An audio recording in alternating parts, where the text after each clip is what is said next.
If you enjoy the content on this channel, please like and subscribe.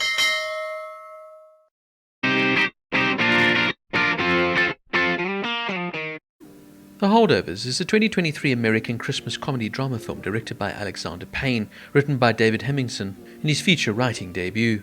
Set in 1970, it stars Paul Giamatti as a strict classics teacher at the New England boarding school who's forced to chaperone a handful of students with nowhere to go over Christmas break.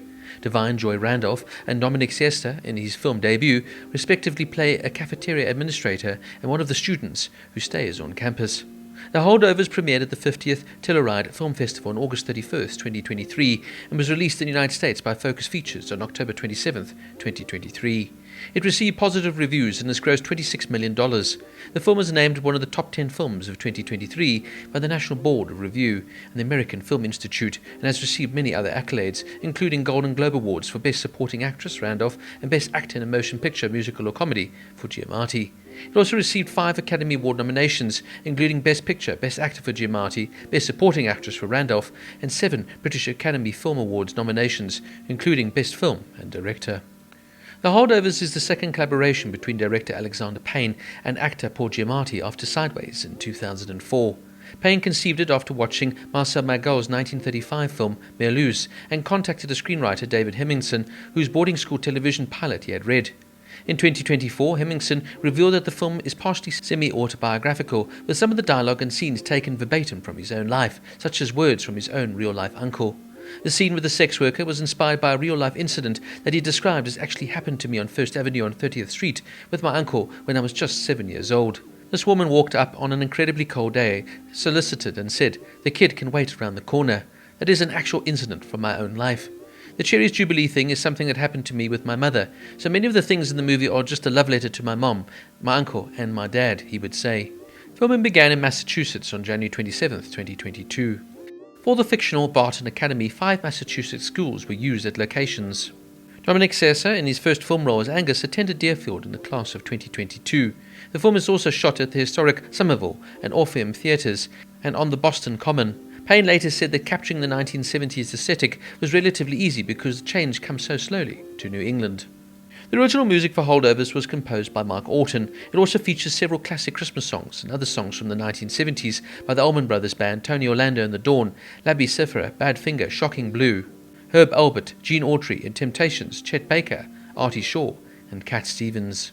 Many of the scenes were also filmed at Fairhaven High School in Fairhaven, Massachusetts in February of 2022 during the school's February break. At this time, the area received a snowstorm, much to the delight of the film crew, since many of the scenes took place during a snowstorm. They took full advantage of the weather, and the snow you see in the film was from the actual snowstorm. On the day of shooting, the scene Angus calls home, Dominic Sessa flubbed a take because he didn't know how to dial, and he had to be shown how. It hadn't occurred to anyone that he had never used a rotary phone before. Paul Giamatti took credit for getting Dominic Sessa a cast as Angus, claiming that he insisted on Alexander Payne giving him an audition after the latter expressed reluctance at Sessa's lack of acting experience on his resume. Even though the movie features heavy film look reminiscent of the 1970s, it was entirely shot on digital on ARRI Alexa Mini. All the hallmarks of the celluloid film, like the film grain, halitation, dirt and gate weave, were added in post-production.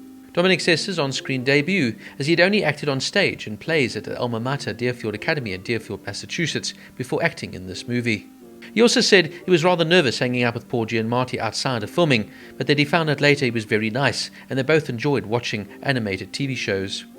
Divine Joy Randolph, a non-smoker, found that smoking fake cigarettes looked unrealistic. Randolph opted to smoke real cigarettes on screen for the role, while being very sensitive to not becoming addicted to nicotine. She decided on American Spirit as the brand she disliked the most and could quit easily after filming Wrapped. Both Paul Giamatti and Divine Joy Randolph are graduates of the prestigious Yale School of Drama. Paul Hunnam's Lazy Eye was Paul Giamatti's idea and started out as a prank on co-star Dominic Sessa before being incorporated into the final script. The opening credits last for 8 minutes and 51 seconds, an unusual length of time, and keeping with the theme of stylizing itself after classic films of the time period, it has unique credits for crew members like color grading and focus puller. The movie that Mr. Hunnam and Angus see in the theatre is Little Big Man, released in 1970, starring Dustin Hoffman. Hoffman plays a white man raised by and amongst Native Americans in the 1800s. Angus's student room has a poster of Winston Churchill on the wall. Churchill's own mother left him at a boarding school over Christmas, despite pleas to come home. The song No Matter What by rock band Badfinger from their 1970 album No Dice can be heard playing in the scene where Angus gets into an argument regarding the pinball machine. Released in the US in October 1970, it got to number 8 in the singles charts and number 5 in the UK charts in January of 1971. Dominic Sessa said the hardest scene for him to film was the ice skating scene. He said he found it difficult to fall on command since he had formerly been a hockey player. While visiting Boston, Angus and Hunnam are shown playing a variation of bowling called candlepin bowling. Candlepin is played primarily in northern New England and Canadian Maritimes. In Massachusetts, New Hampshire, and Maine, candlepin bowling is typically called bowling, while tenpin bowling is referred to as big ball bowling. Throughout the movie, the spectre of being sent to military school as punishment of his misbehaviour hangs over Angus's head. While this is not a new prospect in movies, the time frame must be taken into consideration. With Angus being sent to military school in the 1970s, he would have much more likely than his other Barton classmates been subsequently been asked to serve in Vietnam. As a subplot about Mary's son Curtis introduces into the movie, boys who did not have privileged pipeline into college that schools like Barton afforded some were much more likely to go to Vietnam and risk death or serious physical or mental injury. So the sacrifice Paul makes to keep Angus at Barton is not only meant to preserve Angus' education and spirit, but also his own life. Now, I found this to be a truly heartwarming, human interest and introspective piece of filmmaking. To see the wonderful Alexander Payne and the fantastic Paul Giamatti link up their talents again after producing the wonderful 2004 movie Sideways is, well, just a treat. Giamatti's performance in this one is absolutely outstanding. And this is fundamentally a film about the acting.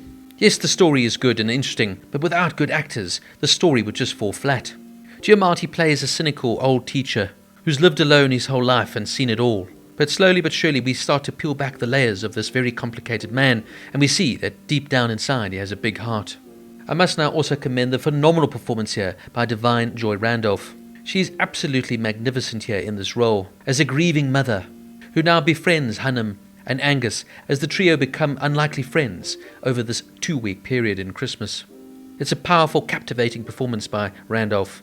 But the one actor I felt that hasn't got enough credit, particularly his debut performance, is Dominic Sessa here as Angus Tully. It's a superb performance as a misunderstood teenager trying to find his way within the world. And the rapport between Sessa and Giamatti is absolutely outstanding. The attention to detail also with the 1970s setting, the idea of setting the movie in Boston during the height of winter, also just adds another layer to this really excellent story. This is a beautifully touching film with some poignant moments, some funny ones, and it's one of those films that will sit down and make you think long afterwards. My one minor gripe with the film maybe is its running length, and sometimes it can be somewhat drawn out, but that is so minor. With this fantastic directing from Payne and stunning performances from all 3 of the main leads, The Holdovers is a film not to be missed. The Holdovers gets an 8.5 out of 10.